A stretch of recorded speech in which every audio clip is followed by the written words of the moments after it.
Assalamualaikum warahmatullahi wabarakatuh. Salam sejahtera, Om Swastiastu, Namo Buddhaya, salam kebajikan untuk kita semua.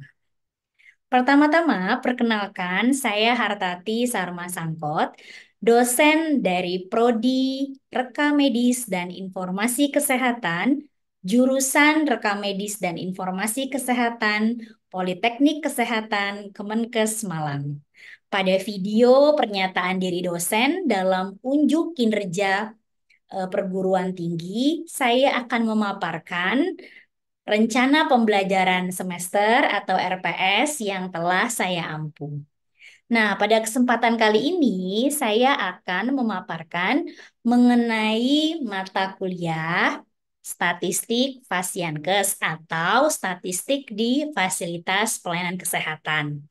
Nah, kuliah ini penting sekali eh, karena merupakan salah satu modal yang penting dimiliki oleh para lulusan kami yang nantinya disebut perekam medis dan informasi kesehatan dalam mengumpulkan, mengolah, hingga mengambil keputusan untuk mengetahui efektivitas dan efisiensi dari pelayanan kesehatan. Nah, kita akan mulai. Pertama-tama adalah identitas mata kuliah. Nama mata kuliahnya Statistik Fasilitas Pelayanan Kesehatan dengan kode mata kuliahnya 20.1.5 RMIK 206 di jurusan Rekam Medis dan Informasi Kesehatan di program studi Rekam Medis dan Informasi Kesehatan. Nah, kuliah ini biasanya akan diambil oleh mahasiswa kami di semester 2 sehingga tanpa mata kuliah prasyarat. Nah, mata kuliah ini terdiri dari 2 SKS, yaitu satu SKS teori dan satu SKS praktikum.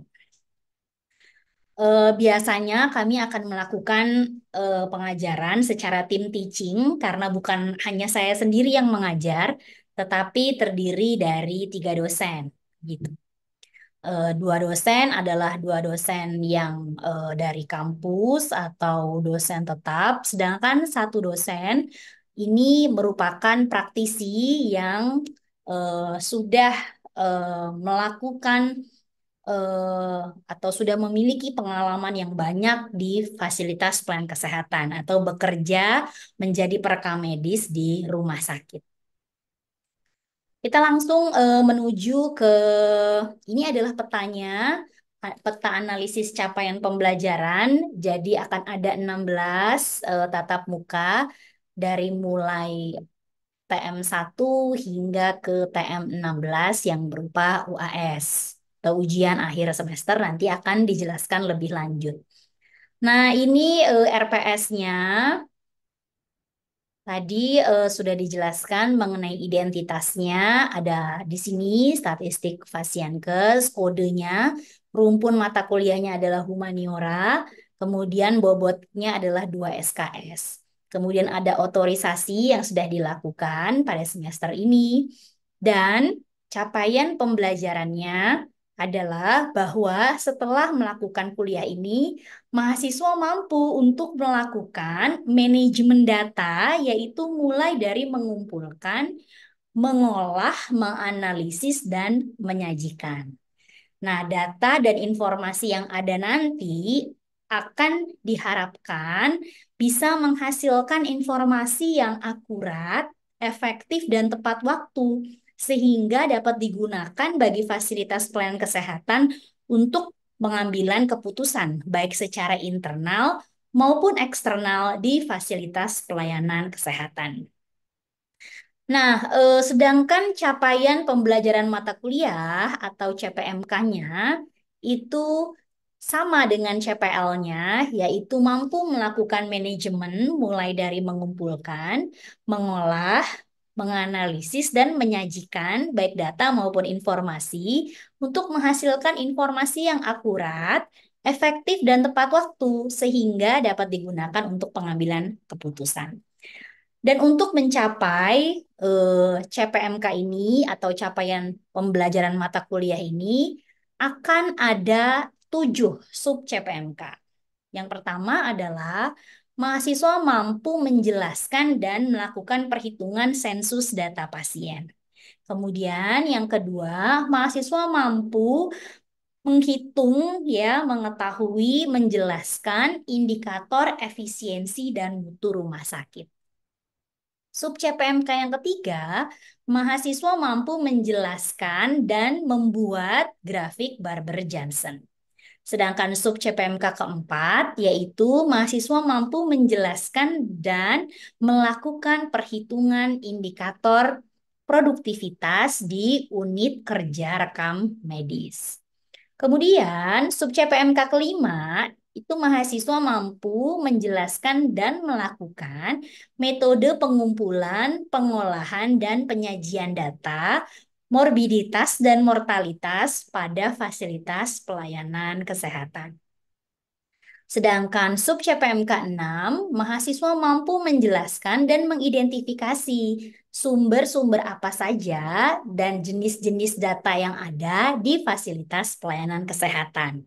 Kemudian, sub CPMK 7, mahasiswa mampu menjelaskan dan mengidentifikasi kebutuhan informasi bagi pelanggan internal maupun eksternal fasilitas pelayanan kesehatan. Nah, deskripsi singkat mata kuliah. Jadi mata kuliah ini nanti mempelajari tentang sumber dan jenis data yang ada di fasilitas pelayanan kesehatan. Kemudian dari data tersebut diidentifikasi kebutuhan informasi bagi pelanggan internal dan eksternal.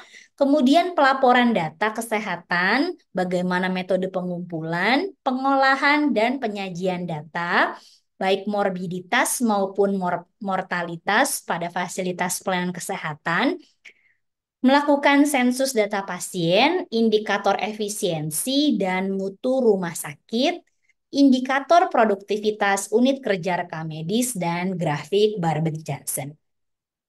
Nah, untuk mencapai tujuan tadi, maka ada 7 bahan kajian yang akan diberikan. Yang pertama adalah sensus data pasien, indikator efisiensi dan mutu rumah sakit, grafik Barber-Johnson, indikator produktivitas, metode pengumpulan, pengolahan, dan penyajian data, morbiditas, dan mortalitas pada fasilitas pelayanan kesehatan, sumber dan jenis data di fasilitas pelayanan kesehatan, metode pengumpulan, pengolahan, dan penyajian data, morbiditas dan mortalitas pada fasilitas pelayanan kesehatan, itu merupakan bahan kajian yang diberikan pada mata kuliah ini. Daftar referensi yang diberikan sudah kami berikan juga di RPS. Dan tidak lupa ada juga bahan kajian atau daftar referensi yang dapat dibaca oleh mahasiswa yang merupakan hasil dari penelitian dosen, dalam hal ini saya bersama dengan mahasiswa. Dan hal ini juga sudah dipublikasikan. Penelitian ini sudah dipublikasikan. Nah, dalam perkuliahan ini, media pembelajaran yang dilakukan adalah secara blended, karena perkuliahan ini tadi dilakukan juga secara blended. Jadi mahasiswa ini juga sudah melakukan proses pembelajaran baik sinkron maupun asinkron. Jadi sebelum memulai perkuliahan, semua materinya sudah diupload terlebih dahulu di Learning Management System atau LMS yang dibuka atau yang diolah oleh program studi. Selain itu, untuk memfasilitasi pembelajaran, mahasiswa juga dimungkinkan untuk melakukan pembelajaran secara asinkron, yaitu dengan media Zoom. Dosen pengampunya karena adalah tim teaching terdiri dari 3 orang dan tidak ada mata kuliah prasyarat dalam mata kuliah ini. Ini adalah detail dari RPS yang diberikan sehingga setiap tatap muka terdapat kemampuan akhir yang diharapkan, terdapat bahan kajian, kemudian bagaimana modalitas, metode, dan penugasan yang diharapkan, apa pengalaman belajar mahasiswa yang akan diterima, bagaimana waktu belajarnya, bagaimana penilaiannya, bagaimana bobotnya, serta siapa dosen yang mengajar, semua sudah terlampir pada RPS yang diberikan.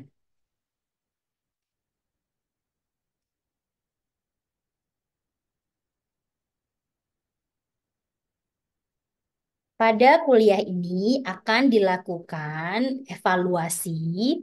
Evaluasi yang dilakukan berupa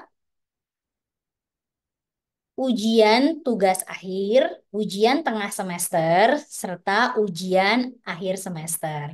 Nah, ujian tengah semester dan ujian akhir semester nanti bisa dilakukan melalui secara online dengan portal yang sudah dikembangkan oleh Poltekkes Kemenkes Malang. Nanti akan kami jelaskan selanjutnya. Oleh karena itu, pada perkuliahan ini yang menjadi eh, evaluasinya adalah bahwa ujian tengah semester mendapatkan porsi 15%, ujian akhir semester mendapatkan porsi 15%, tugas 25%, praktek harian 25%, dan ujian praktek 20%. Oleh karena itu, mahasiswa harus berpartisipasi aktif untuk dapat mencapai atau memenuhi persentase yang sudah ditetapkan pada RPS. Kami juga sudah membuat secara rinci rencana tugas mata kuliah, baik secara teori maupun secara praktek, sehingga sebelum perkuliahan dimulai, mahasiswa dapat melihat terlebih dahulu apa yang dapat mereka lakukan sebagai persiapan mata kuliah ini.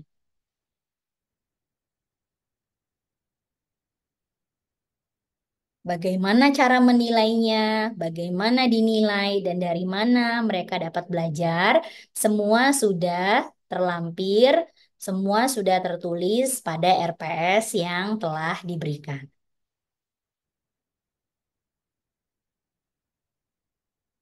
Seperti yang sudah dijelaskan tadi, kami memiliki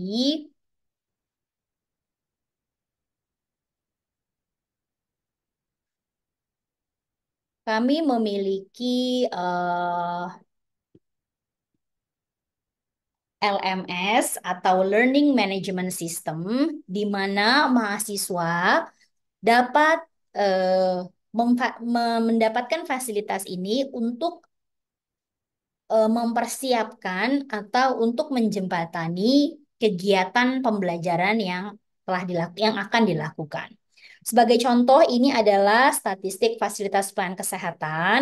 Jadi, di perangkat pembelajaran ini telah diupload sebelumnya RPS yang tadi yang telah saya paparkan. Kemudian mahasiswa juga dapat melakukan eh, pendaftaran atau dapat melakukan absensi eh, pada form yang telah disiapkan di sini. Kemudian semua materi dari TM1 hingga TM15 dapat mahasiswa lihat pada LMS ini. Mahasiswa juga dapat melihat materi pembelajaran yang sebelumnya telah diupload oleh dosen minimal 3 hari sebelum perkuliahan dimulai. Mahasiswa juga dapat mengumpulkan tugas yang telah diberikan dosen melalui LMS ini. Tugas yang diberikan dapat berupa tugas praktikum maupun tugas teori sesuai dengan apa yang telah tertera pada RPS yang diberikan. Selain itu, kami juga memiliki e-learning Poltekkes Malang yang memfasilitasi mahasiswa dalam melakukan ujian tengah semester dan ujian akhir semester. Nah, untuk ujian tengah semester maupun ujian akhir semester dilakukan secara online walaupun dilakukan di lab di kampus. Jadi, tetap dilakukan di kampus tetapi secara online. Mahasiswa dapat melakukan atau mengerjakan ujian akhir pada LMS ini.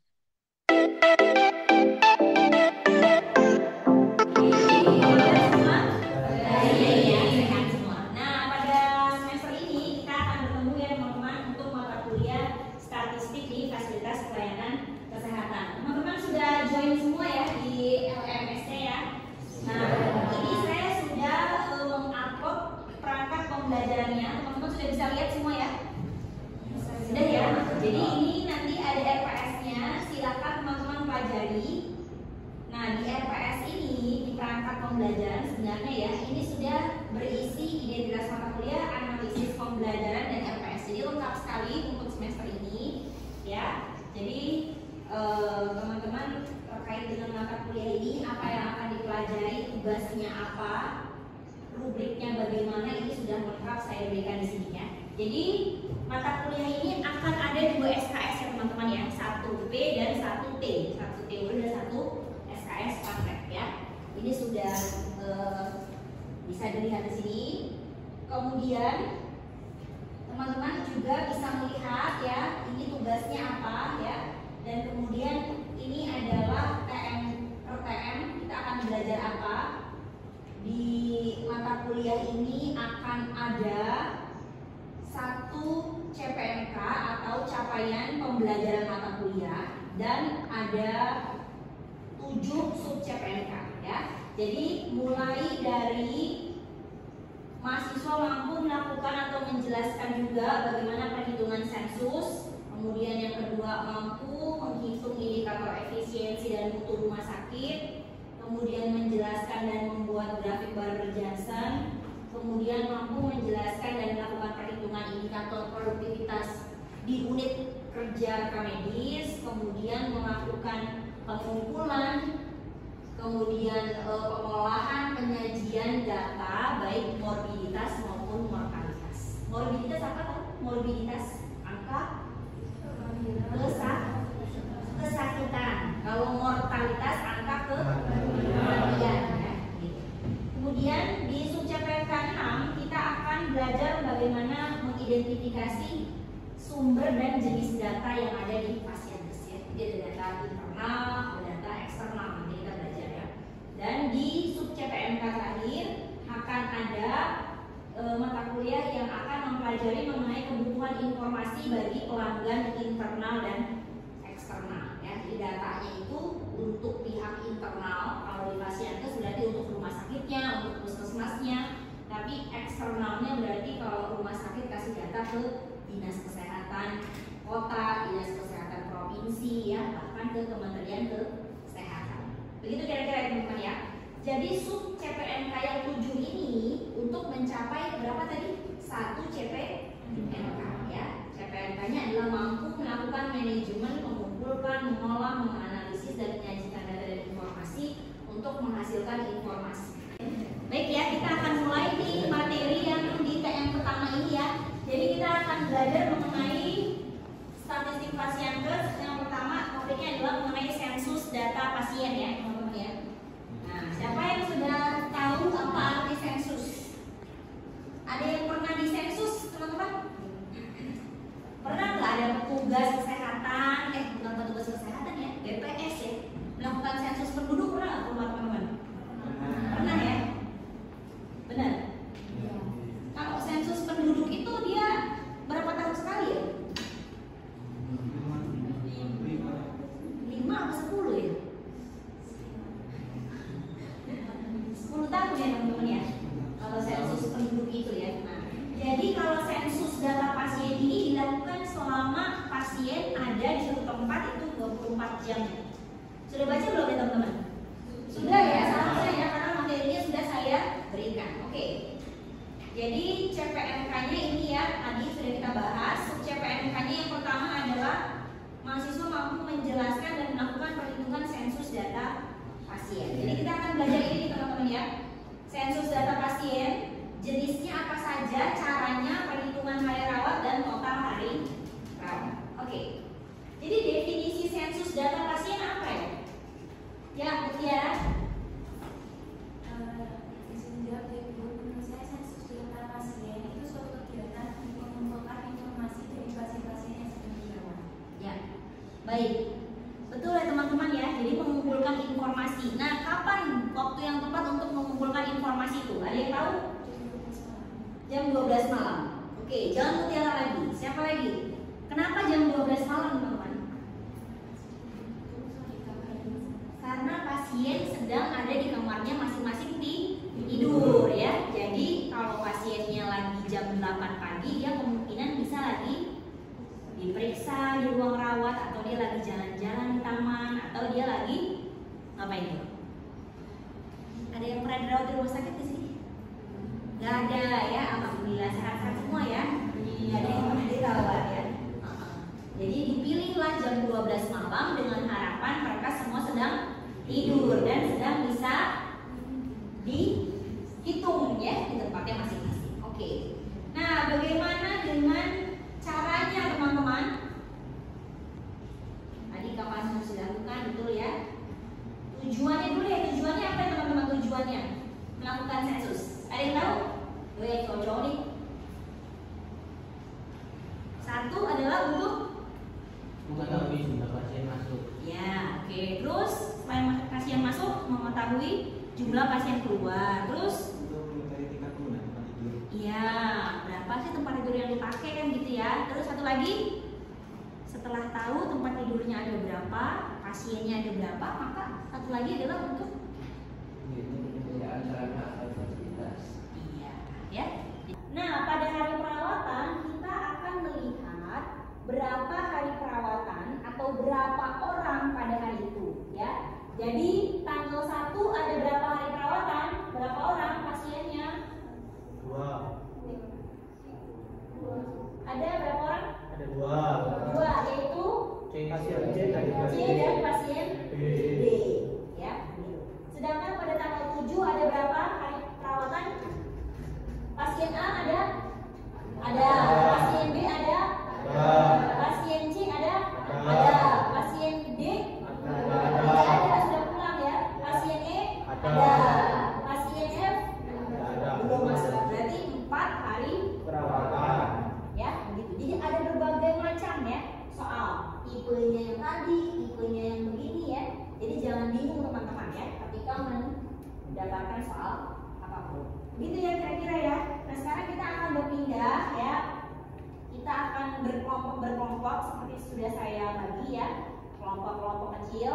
Jadi nanti kita bisa mempraktekkan dengan menggunakan Microsoft Excel ya. Karena sekarang udah RME nih eranya ya. Udah nggak manual lagi. Jadi kita harus menggunakan yang Excel. Saya rasa itu ya. Ada yang ingin ditanyakan teman-teman? Tidak ada ya? Jelas ya? Oke, baik. Jika tidak ada, maka saya akhiri. Kurang lebihnya saya mohon maaf. Selamat pagi semua.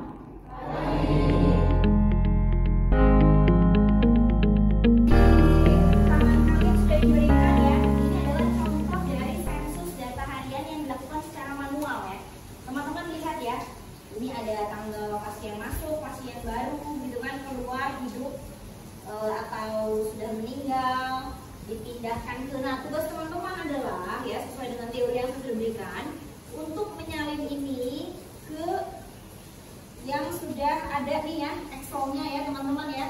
Nah, Excel ini teman-teman masukkan dulu datanya dan kemudian bisa dihitung ya teman-teman ya. Bahwa perhitungan secara manual itu jauh lebih susah daripada yang menggunakan Excel begitu. Ya, jadi teman-teman silahkan praktekkan. Jika ada yang tidak bisa, maka bisa ditanyakan ya. Kira-kira itu dia pasien awal, pasien baru ya. Berapa pasien awalnya tanggal 1 di situ deh? 12 ya. Nah, maka tinggal masukkan 12. Kemudian ini ada pasien barunya berapa tanggal 1?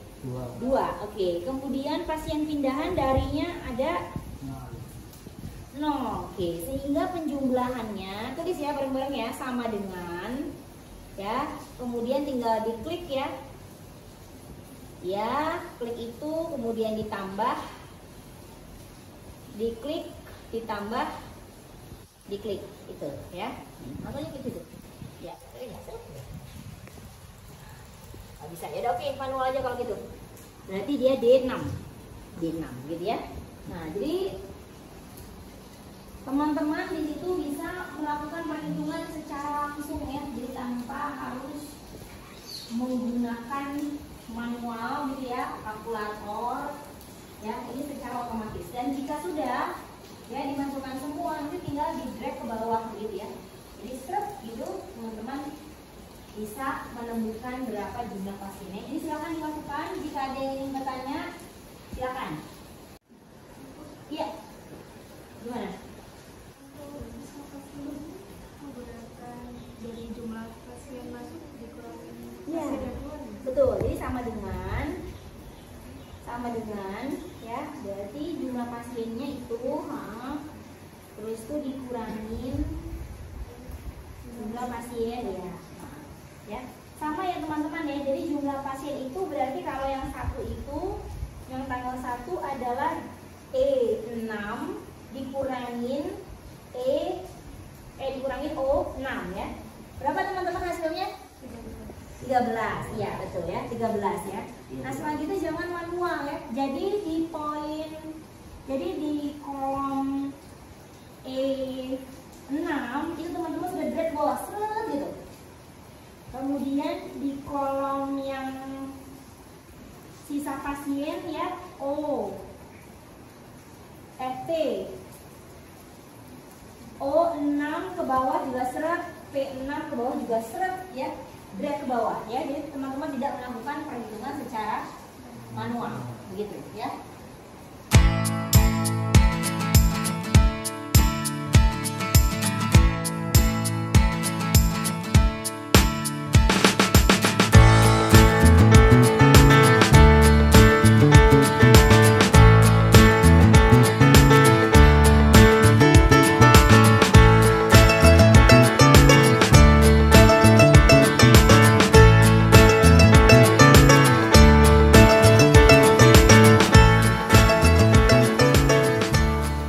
Oh iya, cara menentukan pasien sisanya ya teman-teman ya. Jadi teman-teman tinggal tulis sama dengan di sini ya, tulis sama dengan di sini di dua, kemudian sama dengan, kemudian tinggal diklik yang bagian sama dengan ini, klik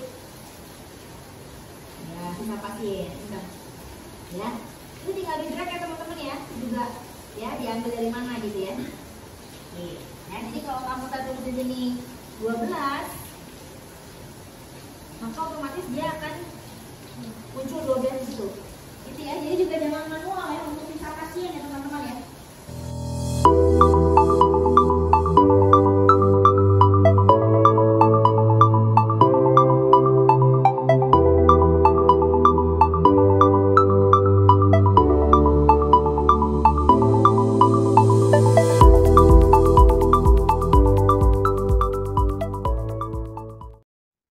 Baik, demikianlah video pernyataan dari dosen dalam unjuk kinerja perguruan tinggi. Semoga video yang menjelaskan tentang aktivitas saya sebagai dosen, mengajarkan, memaparkan mengenai RPS dapat bermanfaat bagi kita semua.